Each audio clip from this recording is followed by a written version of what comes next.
காட்டுக்கு நடுவுல இருக்கிற ஒரு பெரிய ஆலமரத்துக்கு கீழே தாத்தா அவருடைய குச்சியை பிடிச்சுக்கிட்டு உக்காந்துக்கிட்டு இருந்தாரு. அப்பதான் ராகவையா ரொம்ப சோகமா அங்க வந்தாரு. என்னடா ராகவையா, முகம் இப்படி வாடி போயிருக்கே.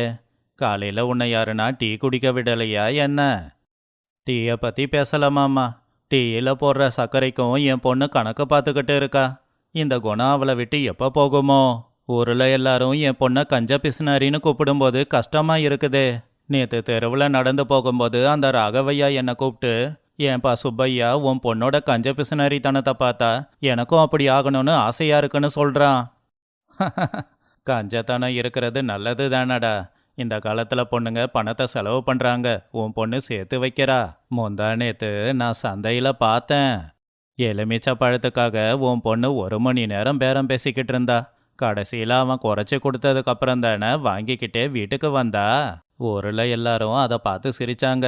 ஆனால் உன் பொண்ணு முகத்தில் எந்த மாற்றமும் இல்லை. நீ வேற மாமா, பக்கத்து வீட்டு சுப்பம்மா அவ பொண்ணுக்காக பட்டு புடவைய வாங்கினா. என் பொண்ணு என்னன்னா கிழிஞ்ச புடவைய தச்சி தச்சி கட்டிக்கிறா. எனக்கு 60 வயசாயிடுச்சு. நான் போயிட்டேன்னா நாளைக்கு இந்த பொண்ணோட கதி என்ன? பணத்தை சேர்த்து என்ன பண்ண போறா? பணத்தை சேர்த்து வைக்கிறா, ஆனா எதுக்காக யாருக்காகன்னு தான் தெரியல. அதான் எனக்கு கோபம் வருது. நீ தேவையில்லாம கோவப்படாத. அனுப்பமாவோட கண்ணுல தெரியறது கஞ்சத்தனம் இல்ல, அவ வேற ஏதோ செய்யறா. அது தெரியாம திட்டக்கூடாது. சரி, எனக்கு பசிக்குது. உன் வீட்டுக்கு போய் கஞ்சி குடிக்கலாமா? உன் பொண்ணு கொடுக்குற கஞ்சி குடிச்சாதான் எனக்கு வயிறு நிறையுது. ஊர்ல பெரிய திருவிழா நடந்துகிட்டு இருந்துச்சு. எல்லாரும் புது துணியை கட்டிக்கிட்டு சந்தோஷமா இருந்தாங்க. ஆனா அனுப்பமா பழைய புடவையை கட்டிக்கிட்டு தான் சமையல் செஞ்சுக்கிட்டு இருந்தா. அப்போ பக்கத்து வீட்டு ரங்கம்மா வந்து பேசினாங்க. ஏமா அனுப்பமா, ஊர்ல எல்லாரும் சீவி சிங்காரிச்சுக்கிட்டு கோயிலுக்கெல்லாம் போறாங்க. ஆனா நீ இன்னும் பழைய புடவையிலேயே இருக்க. தலையில ஒரு முளை பூ கூட வச்சுக்கல. இந்த வயசுல அலங்காரம் பண்ணிக்காம எந்த வயசுல பண்ணிக்க போற? பூ வாங்கினா 2 மணி நேரத்துல வாடி போயிடும். அதுக்கு எதுக்கு அவளை காசு செலவு பண்ணணும்? எங்க அப்பா சம்பாதிக்கிற காசை வீணா செலவு பண்றதுல எனக்கு விருப்பம் இல்ல. நீ போய் உன்னுடைய வேலையை பார்த்துக்கப்போ.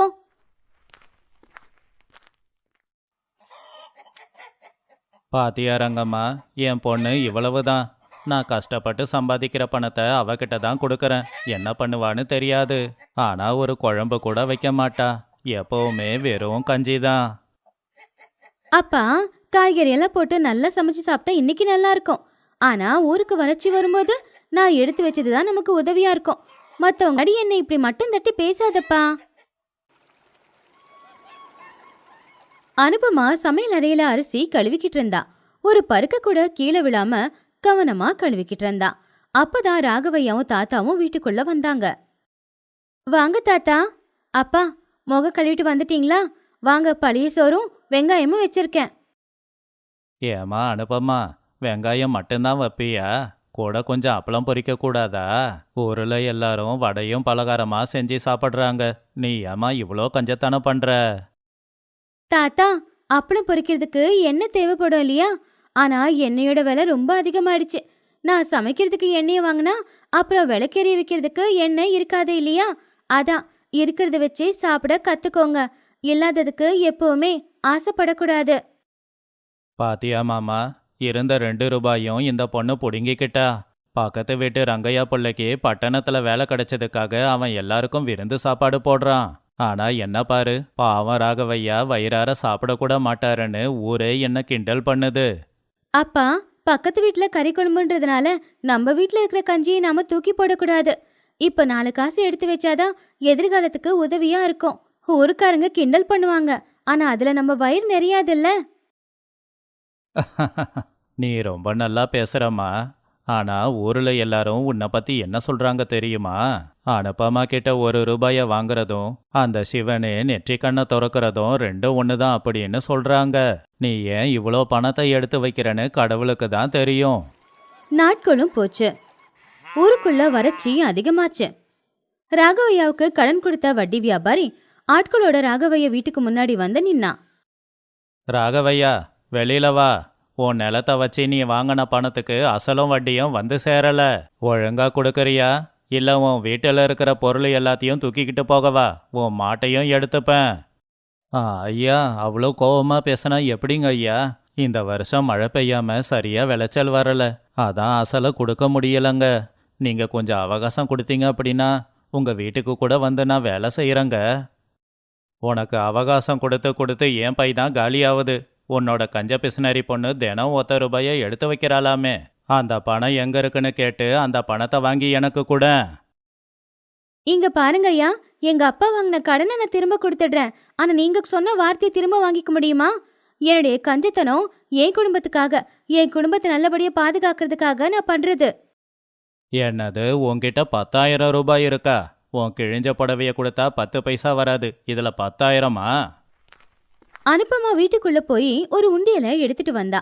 கடந்த 5 வருஷமா அவ பிசினாரித்தனம் பண்ணி கஞ்சத்தனம் பண்ணி சேர்த்து வச்சிருந்த பணம் அதுல தான் இருந்துச்சு.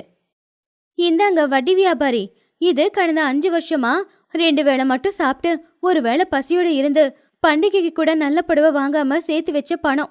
இதுல உங்களுக்கு கொடுக்கற பணத்தை விட அதிகமாவே இருக்கு. ஒழுங்கா எடுத்துக்கிட்டு எங்க அப்பாவோட வயலை கொடுத்துருங்க. வட்டி வியாபாரி ஒரு வார்த்தை கூட பேசாம பணத்தை வாங்கிட்டு அங்கிருந்து போயிட்டான். ஊஜனுங்க எல்லாருமே இத ஆச்சரியமா பாத்துக்கிட்டு இருந்தாங்க. ராகவையாவோட கண்ணுல இருந்து கண்ணீர் வந்துச்சு. தான் பெத்த பொண்ண கஞ்ச பிசினாரின்னு திட்டுனாரு. ஆனா இன்னைக்கு அவருடைய கௌரவத்தை காப்பாத்தினது அதே பிசினாரி பொண்ணுதான். அனுப்பமா, என்ன மன்னிச்சிடுமா. உன்னை கஞ்ச பிசினாரி அப்படின்னு நான் திட்டி இருக்கேன். கருணை இல்லாத பொண்ணுன்னு சொல்லி இருக்கேன். ஆனா உன்னோட வயித்த காய போட்டுட்டு என்னோட பூமியை நீ காப்பாத்தி இருக்கியாமா? அப்பா, அந்த பூமி தான் உன்னோட உசுரு. நான் புது புடவையை கட்டிக்கிட்டு ஊர்ல சுத்தி வரும்போது இருக்கிற அழகை விட கலப்பைய பிடிச்சுக்கிட்டு பூமியை உழும்போது நீ பார்க்க ரொம்ப நல்லா இருப்பப்பா. நீ என்னை இத்தனை வருஷமா இவ்வளவு நல்லா பாத்துக்கிட்ட, அதுக்கு நான் நன்றி கடன் செலுத்த வேண்டாமா? டே ராகவையா, இந்த பொண்ணை போய் நாம வாய்க்கு வந்தபடியெல்லாம் திட்டிட்டோமே. அம்மா, 5 வருஷத்துல இவ்வளோ பணம் எப்படி சேர்த்த? உண்மையிலேயே உன் பொறுமைய பாராட்டி தான் ஆகணும். தாத்தா, பொண்ணுக்கு பொறுமை ரொம்ப முக்கியம். சின்ன வயசுலேருந்தே எங்க அப்பா கஷ்டப்பட்டு உழைக்கிறத கண்ணார பார்த்து வளர்ந்தவன் நான் தான். இந்த ஊர்ல இருக்கிற யாருக்கும் எங்க அப்பாவோட கஷ்டம் தெரியாது, தெரிய வேண்டிய அவசியமும் இல்லை. ஆனா நான் அவருடைய பொண்ணு, அவர் கஷ்டத்தை நான் புரிஞ்சுக்கிட்டு தான் ஆகணும். அந்த நேரத்துல தான் ஊர் தலைவர் அனுப்பமா பார்க்க வந்தாரு. ஊர்ல இருக்கிற கிணத்துல தண்ணி இல்லாம ஜனங்க எல்லாரும் கஷ்டப்பட்டுக்கிட்டு இருந்தாங்க. ராகவையா, அனுப்பமா செஞ்ச தியாகத்தை ஊர்ல எல்லாரும் இப்பதான் கேள்விப்பட்டோம். ரொம்ப பெருமையா இருக்கு. நம்ம ஊர்ல இப்ப வறட்சி வந்திருக்கு. கிணத்துல தண்ணி இல்ல. சரி பண்ணலான்னு பார்த்தா யாருக்கிட்டையும் பணம் இல்ல. இந்தாங்க தலைவரையா, இது என் கல்யாணத்துக்காக நான் சேர்த்து வச்ச பணம். எங்க அப்பா வாழ்ந்த ஊர்ல இருக்கிற ஜனங்க யாருமே தண்ணி இல்லாம கஷ்டப்படக்கூடாது. இந்த பணத்தை வச்சு இந்த ஊருக்கு என்ன பண்ணணும்னு நினைக்கிறீங்களோ நீங்க பண்ணுங்க. அனுப்பமா, வேண்டாமா. உன் கல்யாணத்துக்காக சேர்த்த பணத்தை கொடுத்தா உன் வாழ்க்கை என்னாகும்? உன் கல்யாணத்தை எப்படி நடத்துவேன்? அப்பா, இந்த பணத்தால ஊருக்கு நல்லது நடந்து யாராவது சுமங்கலி வந்து என்னை வாழ்த்தினா போதுப்பா, எனக்கு நல்லபடியா கல்யாணம் நடக்கும். இப்போ என் கல்யாணத்தை விட இந்த ஊஜனங்களுடைய தாகம்தான் எனக்கு பெருசா தெரியுதுப்பா. பாத்தியா ராகவையா, கஞ்ச பிசுனாரி அனுப்பமா தான் இப்ப நம்ம ஊரோட தெய்வம். இந்த பொண்ணை யாராவது கஞ்ச பிசுனாரின்னு சொன்னா அவங்க வாயை நான் உடைச்சிடுவேன். இப்ப ஊருக்கே அவ தான் தெய்வமா மாறி நிக்கிறா. ஊர்ல கிணத்த தோண்டினாங்க. அந்த கிணத்துக்கு அனுப்பமா கிணறு அப்படின்னு பேர் வச்சாங்க. அனுப்பமாவை பத்தி கேள்விப்பட்ட ஒரு நல்ல சம்பந்தம் அவளை பொண்ணு கேட்கறதுக்காக வந்தாங்க. பட்டணத்துல நல்ல படிச்ச ஒரு பையன் அனுப்பமாவோட நல்ல குணத்தை பார்த்து எந்த வரதட்சணையும் கேட்காம கல்யாணம் பண்ணிக்கிட்டான். ஒரு நல்ல முகூர்த்த நாளா பார்த்து அவங்க 2 பேருக்கும் ஊர்க்காரங்க எல்லாருமா சேர்ந்து கல்யாணத்தை பண்ணி வச்சாங்க. ராகவையா பொண்ணை பார்த்து ரொம்பவும் சந்தோஷப்பட்டாரு. அனுப்பமா இத்தனை நாள் கஷ்டப்பட்டு ஒவ்வொரு ரூபாவா சேர்த்து வச்சது அவங்க அப்பா கௌரவத்தை மட்டும் இல்ல, அந்த ஊஜனங்களையும் கூட காப்பாத்துச்சு. சிக்கனமா இருக்கிறதுக்கு பேரு கஞ்சத்தனம் கிடையாது, அது பொறுப்பு. நாம கஷ்டத்துல இருக்கும்போது நாம பொறுப்பா செயல்பட்ட அந்த செயல்தான் நம்மள காப்பாத்தோம். வீட்டுல ஒரு பொண்ணு நினைச்சா அந்த வீட்டோட கௌரவத்தை கெடுக்கவும் முடியும், கௌரவத்தை காப்பாத்தவும் முடியும். அனுப்பமா செஞ்சது அந்த வீட்டோட கௌரவத்தை காப்பாத்தினது. மண்ணின் மக்கள். சாயந்தரம் சூரியன் முழுகிற நேரம் ஆகாயமே சிகப்பா இருந்துச்சு. அப்ப ராமையா அவனுக்கு இருக்கிற 2 ஏக்கர் வறண்ட பூமிய பார்த்து பெருமூச்சு விட்டான். அவன் பக்கத்திலே உக்காந்துக்கிட்டு அவனுடைய மனைவியான அனுப்பமா மண்ணில விளையாடிக்கிட்டு இருந்தா. அவ வயிற்றுக்குள்ள இருந்த குழந்தை இப்பதான் அசைய ஆரம்பிச்சுது. அனுப்பமா, பாத்தியா நம்மளுடைய நிலத்தை? எல்லாம் களிமண்ணு. இத நிலம்னு சொல்றதா இல்ல நம்ம வாழ்க்கையோட சாபம்னு சொல்றதா? இதுல எந்த விதை போட்டாலும் விளையறதில்ல. வெறும் களிமண்ணு. கால் வச்சா வழுக்கும், அவ்வளவுதான். நம்ம முன்னோர்கள் நமக்கு விட்டுட்டு போன தரித்திரம் இதுதான். அப்படி சொல்லாதீங்க மாமா. நிலங்கிறது பெத்த தாய்க்கு சமம். அந்த நிலத்துல விளைச்சல் விளையலனா என்ன? அந்த மண்ணுக்குன்னு நிச்சயம் ஒரு குணம் இருக்கும் இல்லையா? என்ன குணம்? நம்ம வாழ்க்கைய வீணாக்குற குணமா? அடுத்து வர்ற தலைமுறைக்கு நான் என்னத்தை கொடுப்பேன்? என் பிள்ளைங்களும் என்ன மாதிரி கஷ்டப்படணுமா? இல்ல மாமா, என்கிட்ட ஒரு யோசனை இருக்கு. நேத்து நான் சந்தையில பார்த்தேன். நம்ம ஊரு சந்தையில நிறைய பேர் பானை வாங்கிட்டு போறாங்க. நம்ம மண்ணுல ஏதோ விளையாம இருக்கலாம், ஆனா அது களிமண் இல்லையா? அந்த களிமண்ணை வச்சு நாம ஏன் பானை செய்யக்கூடாது? பானையா? அந்த வேலை நமக்கு செய்ய வராதே. எந்த ஒரு வேலையும் தெரியாதுன்னு சொல்லிட்டு அமைதியா இருந்தா எப்படி? வாழ்க்கைய நாம வாழ வேண்டாமா? மருமக சொல்ற பேச்ச கேளு. நம்மளுடைய மண்ணுக்கு சக்தி இருக்கு. அந்த மண்ணை பிசைஞ்சு பானை செஞ்சு அடுப்புல போட்டு சுட்டு எடுத்தா அது மண்பானை இல்ல, அதுதான் நம்முடைய வாழ்க்கையா மாறும். நீங்க சொல்றது உண்மைதான் தாத்தா. ஆனா எந்த ஒரு வேலையும் ஆரம்பிக்கிறதுக்கு முன்னாடி கை செலவுக்குன்னு கொஞ்சம் பணம் தேவைப்படுமே. ஆனா என்கிட்ட ஒத்த ரூபா கூட இல்லையே. வீட்ல இருக்கிற பொருளை வித்து பாருங்க.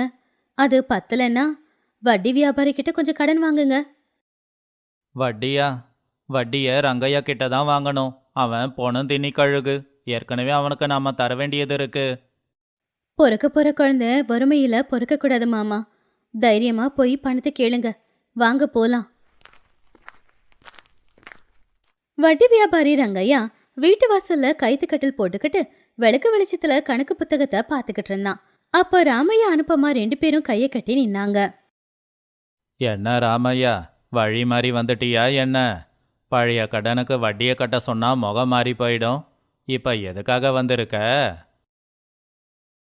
ஆ, அது அது வந்துங்க ஐயா. நான் பழைய பாக்கியை பற்றி தான் பேச வந்தேன். ஆனால் எனக்கு இப்போ ஒரு புது வியாபாரம் ஆரம்பிக்கணும். அதை ஆரம்பித்து 4 காசு சம்பாதிச்சாதான் உங்கள் கடன் அடைக்க முடியும். இல்லைனா என்னால் எதுவும் செய்ய முடியாது. வியாபாரமா? நீயா? என்ன வியாபாரம் ஆரம்பிக்க போற? இருக்கிற களிமண் எல்லாத்தையும் பிசைஞ்சு கொடுக்க போறியா? ஆமாங்க ஐயா, மண்ணை தான் பிசைய போறோம். நாங்க எங்க பூமியில இருக்கிற அந்த களிமண்ணை வச்சு பானை வியாபாரம் ஆரம்பிக்கலான்னு இருக்கோம். அதுக்கு முதலீடுக்காக எங்களுக்கு ஒரு 1000 ரூபாய் வேணும். ம் 1000 ரூபாய் வேணுமா? பொம்பளை பொண்ணு தைரியமா வந்து நின்னு கேட்குற. ஆனா உங்ககிட்ட என்ன இருக்குன்னு 1000 ரூபாய் கொடுக்கறது? எங்களை நம்பி கொடுங்க ஐயா. நம்பிக்கைய வச்சு என் வீட்டில் அரிசி வேகாது ராமையா. சரி, ஏதோ கேட்குறீங்கன்னு கொடுக்கறேன். ஆனா வட்டி மட்டும் 100 ரூபாய்க்கு 10 ரூபா. ஐயா, 10 ரூபாயா? இது அதிகங்க ஐயா. இது நியாயமே இல்லை. நியாயத்தை பத்தி எல்லாம் எனக்கு கவலை இல்லை.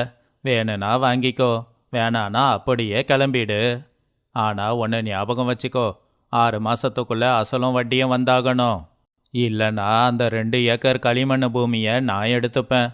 அப்புறம் அந்த பூமியில செங்கலை செஞ்சு நானே வித்துப்பேன். சரிங்க ஐயா, 6 மாசத்துல பானை வியாபாரம் செஞ்சு உங்க கடனை தீக்குறோம். நீங்க பத்திரத்துல எழுதிக்கோங்க. ராமையா பயந்துகிட்டே தான் கையெழுத்து போட்டான். பணத்தை வாங்கிக்கிட்டு வீட்டுக்கு கிளம்புனான். ராமையா மண்ணை தோண்டி எடுத்துட்டு வந்தான். சக்கரத்தை தயார் பண்ணாங்க. இன்னென்ன பானை செய்யணும், அவ்வளவுதான் அப்படின்னு நினைச்சாங்க. ஆனா விதி வேற மாதிரி அவங்க தலையெடுத்த முடிவு பண்ணிருந்துச்சு. ராமையா காட்டுக்கு விறகு வெட்ட போகும்போது ஒரு பாம்பு அவனை கொத்திடுச்சு. அனுபமாவோட வீட்டுல அமைதி. அவ கண்ணுல கண்ணீர் இல்ல, அதுக்கு பதிலா வாழ்க்கையே போச்சு அப்படிங்கிற சோகம். தாத்தாவோட முகத்திலையும் பயங்கரமான சோகம். நடக்க வேண்டியது எல்லாம் நடந்து முடிஞ்சாச்சு. சுவர்ல தொங்கிக்கிட்டு இருக்கிற ராமையாவோட பழைய சொக்கா, அதுக்கு பக்கத்திலேயே அவனுடைய ஒரு போட்டோ. இது 2த்தையும் பார்த்துக்கிட்டு வயித்துல கைய வச்சுக்கிட்டு இருந்தா அனுபமா. ஏன் மாமா இப்படி பண்ண? 2 பேரும் சேர்ந்து ஜெயிக்கலான்னு பார்த்தா என் கையை விட்டுட்டு போயிட்டியே. இப்ப நான் அடுத்து என்ன பண்ண போறேன்? பொறுக்க போற என் குழந்தைக்கு அப்ப இல்லைன்னு சொல்லணுமா? இன்னும் நம்மளுடைய வறுமை போகலன்னு சொல்லணுமா? நீ இல்லாத இந்த உலகத்துல நான் எப்படி மாமா தனியா வாழ போறேன்? அனுப்பமா, அழாதம்மா. உன் புருஷன் நம்மள விட்டுட்டு போயிருக்கலாம். ஆனா அவனுடைய தைரியத்தை விட்டுட்டு தான் போயிருக்கான். உன்னுடைய வயித்துக்குள்ள குழந்தை இருக்கு. நீ கவலைப்பட்டு அழுதா அந்த குழந்தையும் கவலைப்படும். தாத்தா, எனக்கு பயமா இருக்கு. இன்னும் கொஞ்ச நாள்ல அந்த ரங்கையா வந்துருவான். பணம் கேட்பான். என்னால இதெல்லாம் முடியுமா? முடியுமா? ஒரு பொண்ணு நினைச்சா முடியாதது எது? நீ ஆதிபராசக்தி. உன் கண்ணிலிருந்து கண்ணீர் வரக்கூடாது.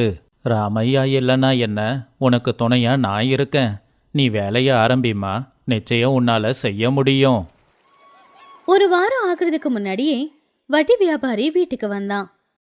என்னம்மா அனுப்பமா, உன் புருஷன் இறந்து போயிட்டானேன்னு துக்கம் விசாரிக்க நான் வரல. என் கடனுக்கு என்ன பண்ண போற? எப்படியும் உன் புருஷன் போய் சேர்ந்துட்டான். இனி இந்த பானை வியாபாரமெல்லாம் நடக்கிற கதை கிடையாது. பேசாம அந்த பூமியோட பத்திரத்தை கொண்டு வந்து கொடு. நான் சீக்கிரம் கிளம்பணும். இங்க பாருங்கய்யா, மாமா போயிட்டாரு உண்மைதான். ஆனா அவர் கொடுத்த வாக்கு இன்னும் முடியலல்ல. 6 மாசம் அவகாசம் இருக்கு. நான் உங்களுக்கு பணம் கொடுக்கறேன். நீயா? வயத்து புள்ளத்தாச்சி, நிறமாசமாயிருக்க. அந்த சக்கரத்தை உன்னால திருப்ப முடியுமா? எதுக்குமா பிடிவாதம் பிடிக்கிற? பேசாம பத்திரத்தை கொடு, நான் நிம்மதியா போறேன். நீயும் கடன் தீர்ந்துடுச்சுன்னு நிம்மதியா இருக்கலாம்ல. அதெல்லாம் முடியாது. நான் கஷ்டப்பட்டு கடனை தீப்பேன். தயவு செஞ்சு போங்க. சரி சரி, பார்க்க தானே போறேன் இந்த திமிரு எத்தனை நாளைக்கு இருக்குதுன்னு. அனுப்பமா வயிற்றுக்கு ஒரு துண்டை கட்டிக்கிட்டா. களிமண்ணை கொண்டு வந்தா. அதுல தண்ணிய ஊத்துனா. காலால அந்த மண்ணை மிதிக்க ஆரம்பிச்சா. வயிற்று புள்ள தாச்சி அவளுக்கு ரொம்ப கஷ்டமா இருந்துச்சு. அம்மாடி, வாமா, நான் மிதிக்கிறேன். வேண்டா தாத்தா, உங்களுக்கு ஏற்கனவே முட்டி வலியில நானே பாத்துக்கிறேன். அனுப்பமா சக்கரத்தை சுத்த ஆரம்பிச்சா. அதுல கொஞ்சம் மண் எடுத்து போட்டு பானை செய்யறதுக்கு படாத பாடு பட ஆரம்பிச்சா. அனுப்பமா மண்ணுல தண்ணியை கொஞ்சம் அதிகமா கலந்ததுனால பானை எழுந்துச்சு வர வர அது மறுபடியும் மண்ணா போய்கிட்டு இருந்துச்சு. மறுபடியும் முயற்சி பண்ணா மறுபடியும் அது அப்படியே விழுந்துருச்சு. 10 பானை செய்ய முயற்சி பண்ணாலும் 10 பானையும் வரல. என்னால முடியல தாத்தா, இந்த மண்ணு நிக்கவே மாட்டேங்குது. என் வாழ்க்கை மாதிரியே இதுவும் அப்படியே கீழே விழுது. பயப்படாதம்மா, சோர்ந்து போகாத. அந்த மண்ணை புரிஞ்சுக்கோ. மண்ணு வேணும்னா கடினமா இருக்கலாம். ஆனா உன் மனசு இலகன மனசு. உன்னுடைய கண்ணீரை போடாம வேர்வை துளிகளை போடு. நிச்சயமா நீ முயற்சி பண்ணா உன்னால முடியும். பயமா இருக்கு தாத்தா, அந்த ரங்கையா எப்போ வருவானோன்னு. கொஞ்ச நாளுக்கு அப்புறமா ரங்கையா மறுபடியும் வந்தா. வெயில காய வச்சிருக்கிற ஒடுங்கி போன பானைகளை பார்த்து அவன் சிரிக்க ஆரம்பிச்சான். இதுக்கு பேரு தான் பானையா? பானைங்கிற பேரில் என்னத்தையோ செஞ்சுக்கிட்டு இருக்கீங்க. இதை விற்று எப்படி நீங்கள் என்னோட கடனை அடைக்க போறீங்க? சொன்னா கேளு அனுப்பமா. நாளைக்கு வரேன், ஒழுங்கா அந்த பூமி பத்திரத்தை கொடுத்துடு. நாளைக்கு வராதீங்க, அவகாசம் முடிஞ்சதுக்கு அப்புறம் வாங்க. போங்க. உன்னோட விருப்பம். 2 பேரும் பட்டினியில் சாக போறீங்க. இந்த தடவை அனுப்பமா இன்னும் அதிகமா முயற்சி பண்ணா. மண்ணுல தண்ணிய கம்மியா கலந்தா. ரொம்பவும் கெட்டியா மண்ணை பிசைஞ்சா. அவ கையில கொப்பளம் வந்தாலும் அது பெருசா எடுத்துக்கல. கஷ்டப்பட்டு பானைய தயார் பண்ணா. அத வெயில்ல காய வச்சா. இப்பதான் உண்மையான சோதனையே. இப்ப அந்த பானைகளை சுடணும். நெருப்பு பத்த வச்சு அந்த பானைகளை எல்லாம் நெருப்புல போட்டு அனுப்பமாவும் தாத்தாவும் ராத்திரி முழுக்க பாதுகாத்தாங்க. தாத்தா, இந்த தடவை பானை நல்லபடியா வந்துச்சுன்னா சந்தையில வித்து அந்த வட்டி வியாபாரிக்கு பணம் கொடுக்கணும். நீ நினைச்சது நிச்சயம் நடக்குமா. கடவுளுக்கு உன் மேல கருணை இருக்கு. அடுத்த நாள் காலையில அனுப்பமா எழுந்துருச்சு. ஆசையா அந்த நெருப்புல இருந்த பானைகளை வெளியில எடுத்தா. ஏற்கனவே நிறைய பானைங்க உடைஞ்சு போச்சு. மிச்சம் இருக்கிற பானைங்க பாதி காஞ்சிருந்தது, இன்னும் பாதி காயல. டப் டப்புன்னு சத்தம் வந்து அந்த பானைங்களும் கூட உடைஞ்சு போச்சு. தாத்தா, வந்து பாருங்க தாத்தா, எல்லாம் போச்சு. அந்த வட்டி வியாபாரி கிட்ட நான் தோக்க போறேன். கடவுள் என்ன தோக்கடிச்சிட்டான். இந்த நெருப்பு என்ன சுட்டுச்சு. என் வாழ்க்கை என்ன ஏமாத்திருச்சு. இனிமே என்னால நிச்சயமா ஜெயிக்க முடியாது தாத்தா.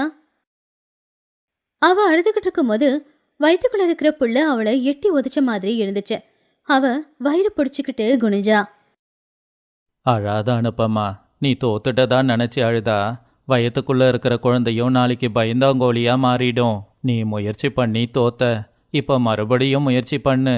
உன்னால முடியாததுன்னு எதுவும் இல்ல. வாமா. இன்னும் என்ன தாத்தா பண்ண சொல்றீங்க? இனி செய்ய என் உடம்புல சக்தி இல்ல தாத்தா.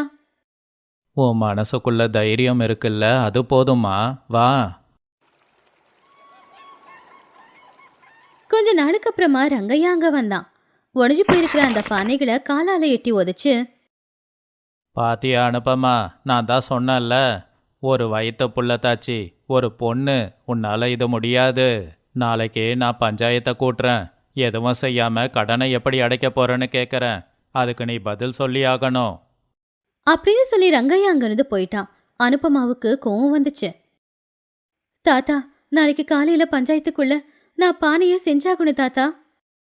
ஆனா ஒத்த ராத்திரியில எப்படிம்மா செய்ய முடியும்? ஒரு தாய் நினைச்சா எதுவுமே செய்ய முடியாம போகாது. என்னால முடியும்.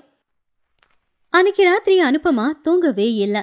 இந்த தடவை அவளுடைய பலத்தை மட்டும் இல்லாம கொஞ்சம் அறிவையும் பயன்படுத்தினா. மண்ணு கலக்கும்போது தாத்தா சொன்ன மாதிரி அதுல காத்தே இல்லாம அவ செஞ்சா. அதே மாதிரி பானையை செய்யும் போது ரொம்ப மெல்லிசாவும் பண்ணாம ரொம்ப கனமாவும் பண்ணாம செஞ்சா. அது சீக்கிரமா காயறதுக்கு அவ காத்தார விட்டா. பானைகளை சுடும்போது அவ தாத்தா கிட்ட வந்து கேட்டா. நெருப்பு அதிகமானாலும் பானை உடைஞ்சு போகும், கம்மியா இருந்தாலும் பானை வேகாது, சரிசமானமா இருக்கணும்னு சொன்னாரு. தாத்தா சொன்ன மாதிரியே செஞ்சா. கண் முழிச்சு அந்த நெருப்ப சமமா வச்சுக்கிட்டா. அவளுக்கு கண்ணெல்லாம் எரியுது. ஆனாலும் கண்ணுல இருந்து தண்ணி வரல. புருஷனோட போட்டோவை பார்த்து, மாமா, உனக்காக தான், உன்னுடைய பூமியை காப்பாத்துறதுக்காக தான் நான் இவ்வளோ கஷ்டப்படுறேன். அடுத்த நாள் காலையில நெருப்பெல்லாம் அணைஞ்சு போச்சு. கோழியும் கூவுச்சு. ஊஜனங்க எல்லாருமே பஞ்சாயத்துக்கு வந்தாங்க. ரங்கையாவும் தைரியமா உக்காந்துக்கிட்டு இருந்தான். அனுப்பமா எழுந்திருச்சு அந்த நெருப்பு கிட்ட வந்தா. பயந்துக்கிட்டே சாம்பல் எல்லாத்தையும் வெளியில எடுத்தா. அதுக்கப்புறம் உள்ள இருக்கிற பானைய ஒவ்வொன்னா வெளியில எடுக்க ஆரம்பிச்சா. பானைய வெளியில எடுத்து விரலால தட்டி பார்த்தா. டங் அப்படின்னு சத்தம் தான் கேட்டுச்சு. ஆனா பானை எதுவும் ஆகல. பானை ரொம்ப நல்லபடியா வந்திருந்துச்சு. தாத்தா, நாம ஜெயிச்சுட்டோம் தாத்தா. பானை சரியா வந்திருக்கு. அனுப்பமா கூடையில பானைகளை வச்சுக்கிட்டு பஞ்சாயத்துக்கு வந்தா. அவளுக்கு பின்னாடியே தாத்தாவும் பானைகளை எடுத்துக்கிட்டு பஞ்சாயத்துக்கு வந்தாரு. என்னம்மா, பத்திரத்தை கொண்டு வந்துட்டியா? இல்லைங்கய்யா, நான் பானை கொண்டு வந்திருக்கேன் அப்படின்னு சொல்லி பானைகளை கீழே வச்சா. செகப்பா ரொம்ப அழகா இருக்கிற அந்த பானைகளை பார்த்து ஊஜனங்க ஆச்சரியப்பட்டாங்க. இது சாதாரண பானை இல்ல, ஒரு வயிற்று புள்ளத்தாச்சி அவளுடைய கண்ணீரை கலந்து செஞ்சிருக்கிற பானை. இதுக்கு நிச்சயமா நிறைய விலையே இருக்கும். இன்னைக்கே சந்தையில வித்து அந்த பணத்தை தூக்கி உங்க முகத்துல நான் எறிகிறேன். அப்போ பஞ்சாயத்துக்கு வந்திருந்தவங்க எல்லாருமே அனுப்பமாவோட பானைகளை பார்த்து ரொம்ப அழகா இருக்கு அப்படின்னு சொல்லி அந்த பானைகளை அங்கேயே காசு கொடுத்து வாங்க ஆரம்பிச்சாங்க. கொஞ்ச நேரத்திலே பானையெல்லாம் வித்து தீர்ந்துருச்சு. கை நிறைய பணம் கிடைச்சது. அனுப்பமா அந்த பணத்தை கொண்டு போய் வட்டி வியாபாரி ரங்கையா கிட்ட கொடுத்தா. இந்தாங்க, உங்களுடைய பணம் அசலு வட்டி சேர்ந்து இருக்கு. இன்னொரு தடவை ஒரு பொண்ணால என்ன செஞ்சிட முடியும் அப்படின்னு அந்த பொண்ணை மட்டம் தட்டாதீங்க. நாங்க மண்ணை நம்பி வாழ்றவங்க. இந்த மண்ணு எப்பவுமே எங்களை ஏமாத்தாது. ரங்கையா தலைகுனிஞ்சி அங்கிருந்து போயிட்டான். தாத்தாவும் அனுப்பமாவும் சந்தோஷமா வீட்டுக்கு வந்தாங்க. சம்பாதிச்ச பணத்தை தான் புருஷன் படத்துக்கு முன்னாடி வச்சு கையெடுத்து கும்பிட்டா அனுப்பமா. அப்போ தாத்தா அனுப்பமா கிட்ட வந்து சொன்னாரு. அனுப்பம்மா, இன்னைக்கு நீ கடனை தீர்த்து ஜெயிச்சிட்ட. ஆனா உண்மையிலேயே நீ என்ன ஜெயிச்சேன்னு தெரியுமா? எனக்கு தெரியாது தாத்தா, நீங்களே சொல்லுங்க. மொத தடவை நீ மண்ணில் தண்ணி அதிகமாக ஊற்றிட்ட. அதனால் பானை சரியாக வரல. மண்ணில் எவ்வளவு தண்ணியை ஊற்றணும், எவ்வளவு மனசுக்குள்ளே இருக்கிற சோகத்தை கட்டுப்படுத்தணும்னு தெரிஞ்சுக்கிட்ட. ரெண்டாவது தடவை பானை உடைஞ்சப்போ நெருப்பு எவ்வளவு வைக்கணும், கஷ்டத்தை எப்படி கட்டுப்படுத்தணும்னு தெரிஞ்சுக்கிட்ட. மூணாவது தடவை 2 பாடமும் சேர்ந்து ஒரு அதிசயத்தை உருவாக்குச்சு. மனுஷன் ஜெயிக்கிறதுக்கு தேவை சக்தி இல்லைம்மா, தோல்வியை கூட ஏற்றுக்கிற மனதைரியம். ஒவ்வொரு தடவையும் நீ தோற்கலம்மா, ஜெயிக்கிறது எப்படின்னு கற்றுக்கிட்ட. அனுப்பமாவோட கண்ணுல இருந்து கண்ணீர் வந்துச்சு. அன்னைக்கு சாயந்தர நேரம் அவ வயித்துல இருக்கிற புள்ள மேல கைய வச்சு முழுகிக்கிட்டு இருக்கிற சூரியனை பார்த்து, தெரியுமாப்பா, உங்க அப்பாவோட கனவை நான் நிறைவேத்திட்டேன். இனி நாம ஏழைங்க இல்ல, நாம எப்பவுமே போராளிங்க தான். கதையில இருக்கிற நீதி: ஒரு தோல்வி நம்ம வாழ்க்கையை முடிக்காது, அது நம்ம வாழ்க்கைக்கான ஒரு படிக்கட்டு. நாம விடாமுயற்சியோட இருந்தா எப்பவுமே நாம ஜெயிப்போம்.